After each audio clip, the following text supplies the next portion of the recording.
Olá, meu nome é Juliane Borba do Couto, eu sou aluna de mestrado do Programa de Pós-Graduação em Manejo e Conservação da Água e do Solo pela Universidade Federal de Pelotas, onde sou orientada pela professora Tamara Besco, e vim apresentar o nosso trabalho intitulado como Avaliações em função da pedotransferência para a estimativa do ponto de saturação e do ponto de murcho permanente do solo na bacia hidrográfica do Arroio Fragata, no sul do Rio Grande do Sul. Então eu trago como uma breve introdução que algumas propriedades hidráulicas do solo são de difícil determinação devido aos custos elevados e ao tempo que elas demandam. Então alguns pesquisadores propuseram equações que estimavam atributos do solo, que seriam as funções de pedotransferência, que nada mais são que modelos matemáticos usados para a estimativa de atributos de obtenção mais difíceis a partir de dados de mais fácil disponibilidade. As funções de pedotransferências, elas são desenvolvidas em condições edafoclimáticas semelhantes a de um determinado local. O nosso objetivo foi avaliar duas funções de pedotransferência encontradas na literatura para os pontos de murcha permanente 1500 kPa e de saturação 0 kPa, utilizando atributos hidrológicos do solo na bacia hidrográfica do Arroio Fragata, no sul do Rio Grande do Sul. Como metodologia, a gente utilizou a área de estudo como a bacia hidrográfica do Arroio Fragata,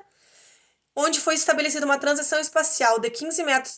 quilômetros, onde foi coletadas 100 amostras deformadas e indeformadas do solo em pontos equidistantes de 150 metros. Foi realizada uma busca na literatura por funções de pedotransferência que permitissem, através desses, determinar a umidade no ponto de saturação e no ponto de murcha permanente da curva de retenção da água no solo. Foram priorizadas algumas funções de pedotransferências desenvolvidas para as condições edafoclimáticas semelhantes à da nossa área de estudo.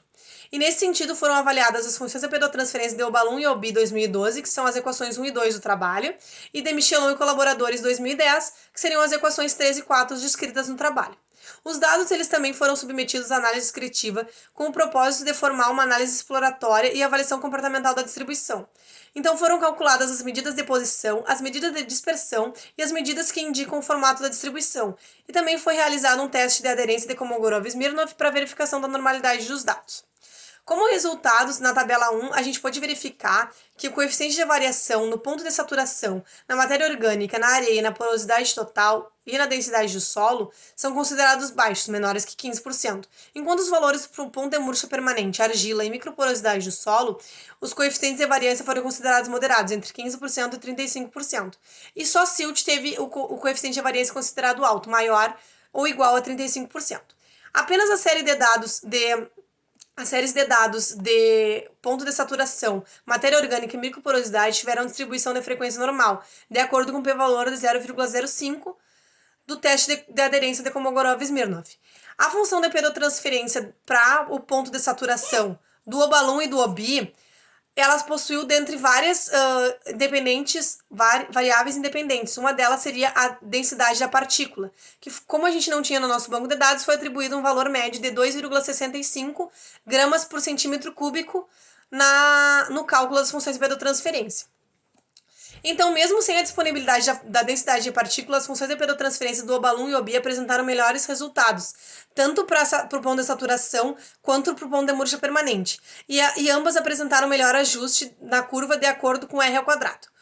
Então, a gente também tem os gráficos de dispersão que mostram os valores medidos estimados pelas funções de pedotransferência na figura número 1 do nosso trabalho, onde mostram o desempenho superior das funções de pedotransferência de Obalum e Obi nos gráficos de dispersão para as funções de pedotransferência, que seriam a figura A1,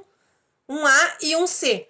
onde verifica-se que os pontos estão próximos à linha 1 para 1 e poucos dispersos. Para a função de pedotransferência de Michelon e colaboradores, referente ao ponto de saturação, que seria a figura 1B, apresentou relativa simetria à distribuição dos pontos em relação à linha 1 para 1, embora bastante subestimadas. As funções de pedotransferência de Michelon e colaboradores para o ponto de murcha permanente apresentou o pior resultado, com grande dispersão e assimetria da linha 1 para 1. Então, a gente teve como conclusão que os melhores desempenhos de predição foram obtidos pelas funções de pedotransferências propostas por Obalum e Obi, tanto para a tensão do ponto de murcha permanente, quanto para a função do ponto de saturação, respectivamente. As funções de pedotransferência desenvolvidas por Michelon e colaboradores, referentes ao ponto de saturação, teve um desempenho relativamente melhor, e se for excluída a função de pedotransferência do ponto de murcha permanente desenvolvida por Michelon e colaboradores, os resultados foram satisfatórios e possivelmente poderão ser empregados como fonte de dados para a modelagem hidrográfica da bacia hidrográfica do Arroio Fragata. Obrigada.